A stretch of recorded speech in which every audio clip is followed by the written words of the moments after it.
timing and spacing.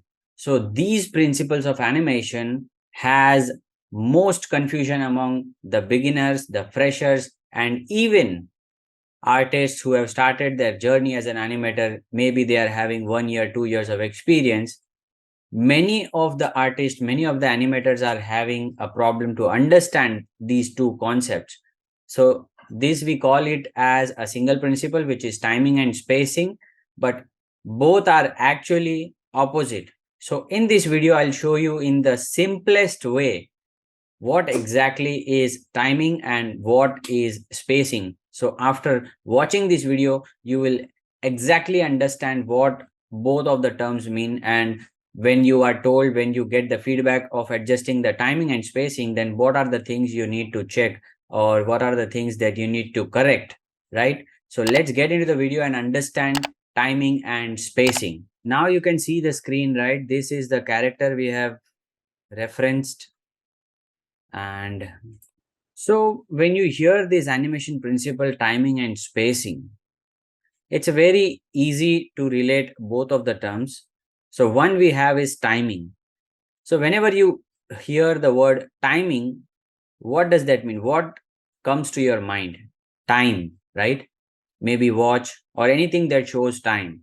So if we talk about our software where we do the animation, this time slider shows the timing, right? Whatever timing we have to adjust for any shot, we decide it from this time slider, right? We see here the how much frames are there for the action, maybe 10 frames, 20 frames, 30 frames.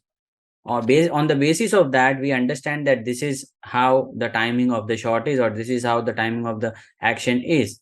So remember, when somebody tells you about timing, the animation principle timing is when you have to look out on the time slider, right? You have to see on the time slider what can you change to see the timing. If you're told to reduce the timing, then you will shrink your animation. If you're told to increase the timing, then you will expand your keys, right? So if you have suppose let me give you an example. On first frame I hit a key, and on 10th frame I move this and I hit a key, right? So now the animation is of 10 frames from here to here. Now if somebody tells you reduce the timing, that means you have to select this and you have to reduce it, right? So now the timing is reduced.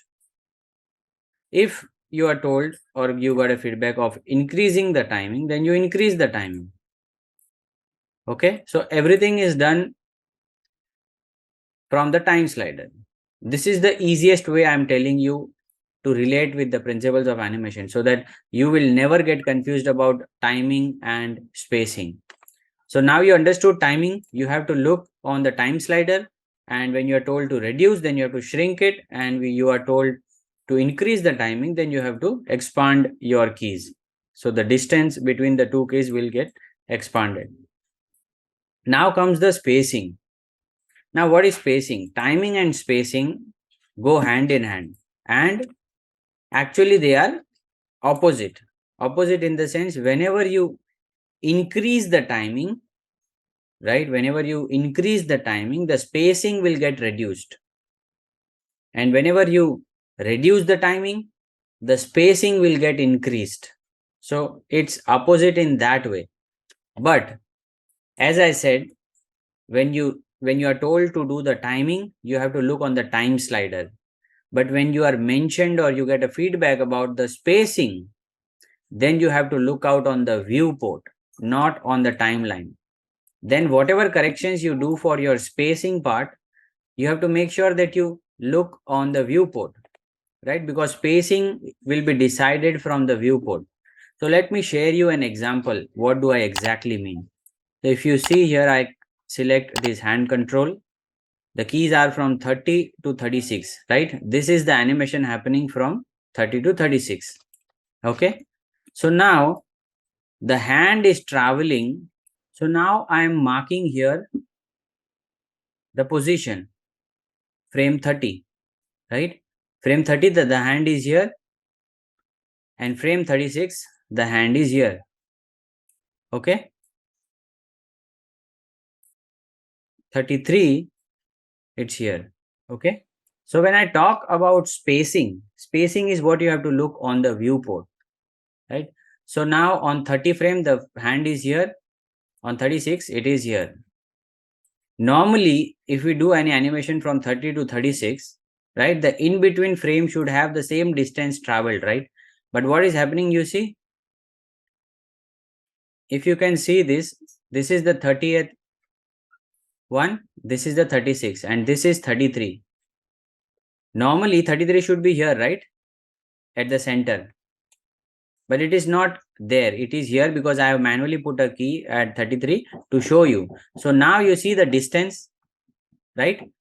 The distance from 30 to 33 is more, the space is more, and here you see the distance from 33 to 36, it's less, though there are 2 frames only. From 30 to 33 there are 2 frames in between, and from 33 to 36 there are 2 frames, but here the space is more. So how you will tell, how you will narrate this is the spacing is more between 30 to 33 frames, right? The animation which you have done from 30 to 33 frames, the spacing is more, and here the spacing is less. And as I said, when you look for spacing, you have to look on the viewport, not here, right?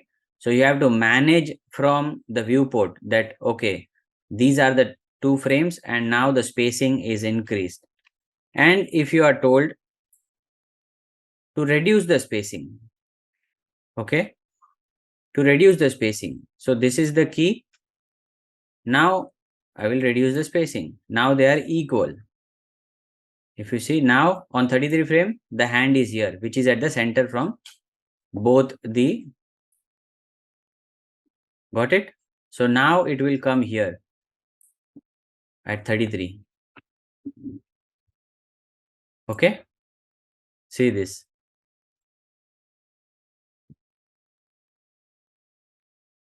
So this is the easiest way to remember timing and spacing. Timing is when you have to see the time slider and adjust it accordingly, whether to fast or to slow.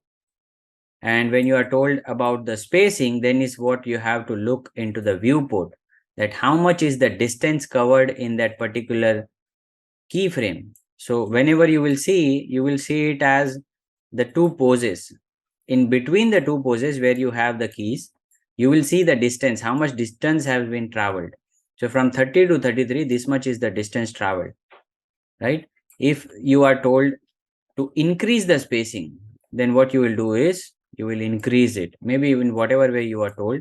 So now you have increased the spacing from here to here, and now here is the spacing less, right? In 2 frames it's traveling so much distance, and here 2 frames it's traveling less distance. So this is what you use in ease in, ease out as well. So you see now the hands will come fast and then it will get slowed down. Okay, like it will not be uniform. Again, if you increase the spacing more, right, from these 2 frames, then again there will be more ease out, right? So the distance has decreased very much, the spacing is very less from here to here, right? Spacing is less, so it will be slow. Get it? If I play this, right, so it's not uniform. From 1 to 3 it is fast, and then it's becoming slow. So this is the major difference, and this is the easiest way you can remember timing and spacing. If you still did not understand this principle, even after watching this video, do let me know in the comment section, right? So that I can help you out with that and I can explain you in a much better way as well.